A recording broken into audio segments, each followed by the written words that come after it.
Hi everybody, welcome back to Brelsford Family Homestead. I'm Darcy. I'm so excited to share this video and the ones coming up with you. Three Rivers Homestead every August has shared the Every Bit Counts challenge. She started it on Instagram and is also on YouTube. I have been participating in this since 2020. Long before I started this YouTube channel. Last year I did document on YouTube my participation. I will put a link to those videos here. And so I'm excited to do this again.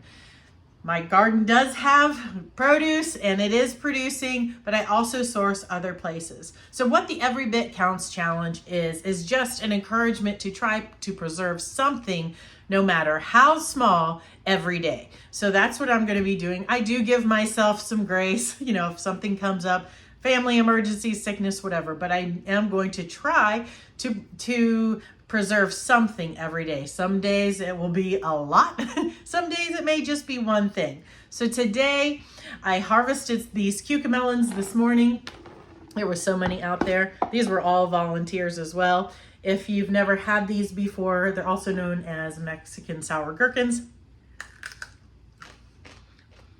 They're really good. Now, I've never canned these because I've been told that they get smushy.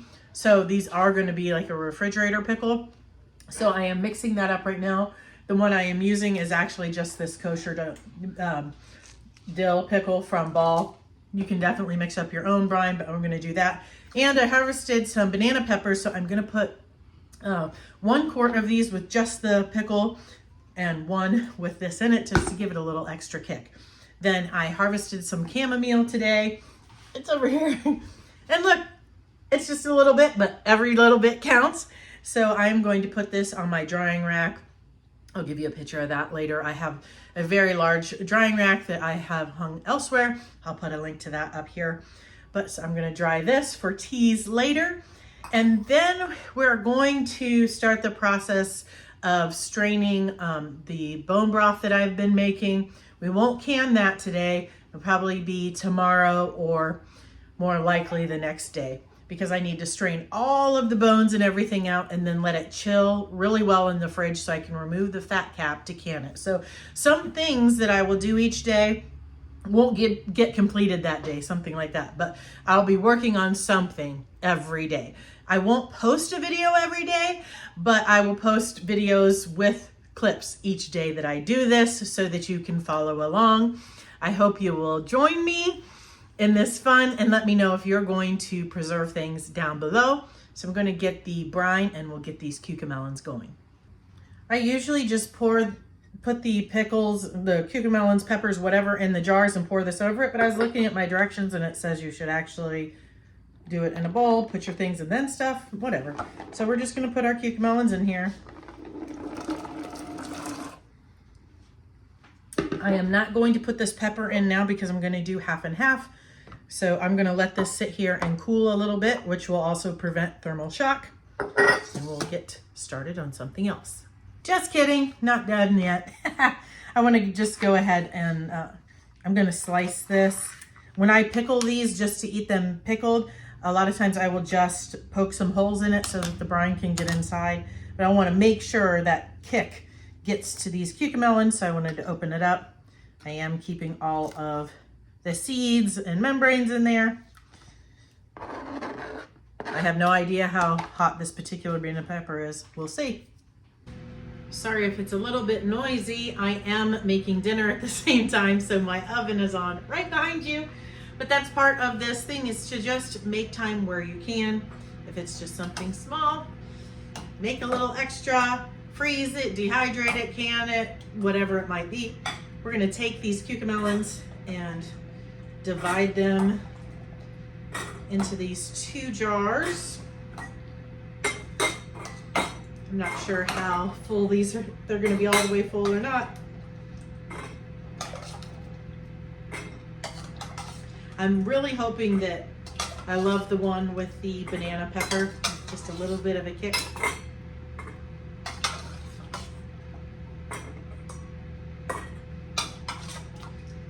After I scoop these all in here, then I will divide the brine.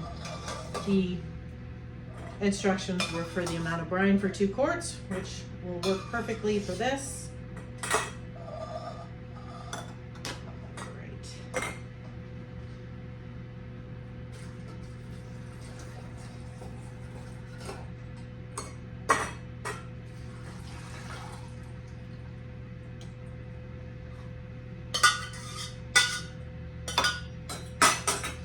Now these are best after they've been sitting for a couple of days in the fridge.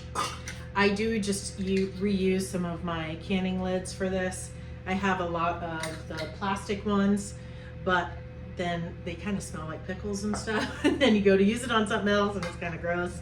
Especially for my goat's milk, that's really gross.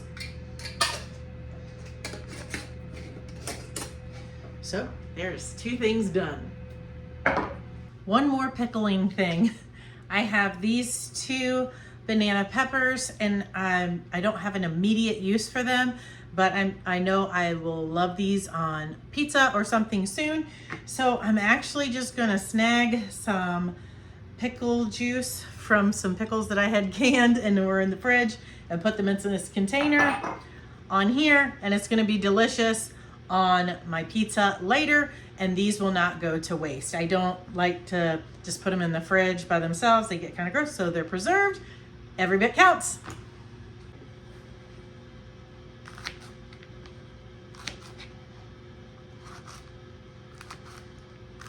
Just gonna cut these in slices, not really being precise or anything about them. I'm not canning these, but they will stay good for quite some time in the refrigerator. Whoo, these ones smell spicy. Awesome. Do you guys experience that? That if you grow banana peppers, sometimes they're really spicy and other times they're just kind of meh. I think they'll all fit in here nicely.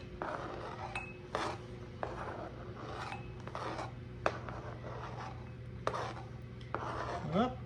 What is your favorite topping on pizza?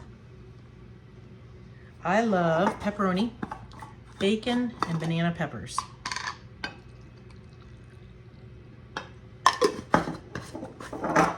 All right. Yay!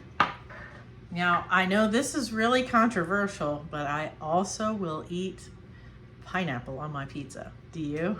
I know some people say, no, never, but it's good. And have some little bit spicy banana peppers mixed with that sweet. Really, really good. I'm just gonna put these in the fridge. Here is my first roaster of 2. This is turkey bone broth that has been in here for 3 full days. What I'm gonna do first is just use this mesh strainer or this to scoop the bones and things out of the roaster. I'm going to put them in this bowl and I will crush them with a chopper because I will feed that to the omnivore animals that we have here so that there's still more use for these things. So this is gonna take a little bit. Woo, still very, very, very, very hot. And then once I get most of the bones out, I will pour all of the broth into some pots that, woohoo, facial time. I'll put it into some pots to put in the fridge and let it chill. I found that it does usually take, you know, a good solid 24 hours for that fat cap to form, sometimes a little bit more because you need to scrape that off to properly and safely can your bone broth. So we'll see how long it takes, but I'm gonna get all of this strained and steam everything, and then I'll show you all the broth that I have. Wanted to show you something I was doing. I'm letting it sit over this pot for a little bit so I don't waste any of that broth, because if I put it straight in there, there's still quite a bit of liquid, and that is liquid gold. This is what I use to crush these bones. They've been cooking, you can see they break down really quickly. So these are safe for the animals to eat. You know, they will not hurt them. They'll get nutrition from this, and I make the things that we raise go even farther. So once this is all chopped and cooled, obviously I have a lot more to go. I'll just bag this up. I'll keep some in the fridge to be giving out to the animals, and then I'll freeze some to give to them later because this is way more than I can feed them at one time. Here are those 3 pots. They're big full of liquid gold. And all of this weighs 20.8 pounds. This is going to be the last of my preservation for today. This is amazing. So many people would just throw this away. 20.8 pounds of meat bits, crushed up bones. This will bring a lot of nutrition to my animals and help on my feed costs, so that will not go to waste. I cannot put this in the freezer right now. It's just way too hot, but I will put it in some bags, like quart size bags, and then I can just take them out as needed. I will put some in my fridge. It should be used within a couple of days for sure, but the stuff in the fridge, I can just use this as needed. What a blessing. I hope you guys will join in on the Every Bit Counts challenge. Use the hashtag Every Bit Counts challenge on Facebook, Instagram, here on YouTube, and join in, and let's see how much we can preserve this month of August, even if it's just a little bit each day. I appreciate you watching. I'm looking forward to doing this challenge with you all. We'll see you next time. God bless.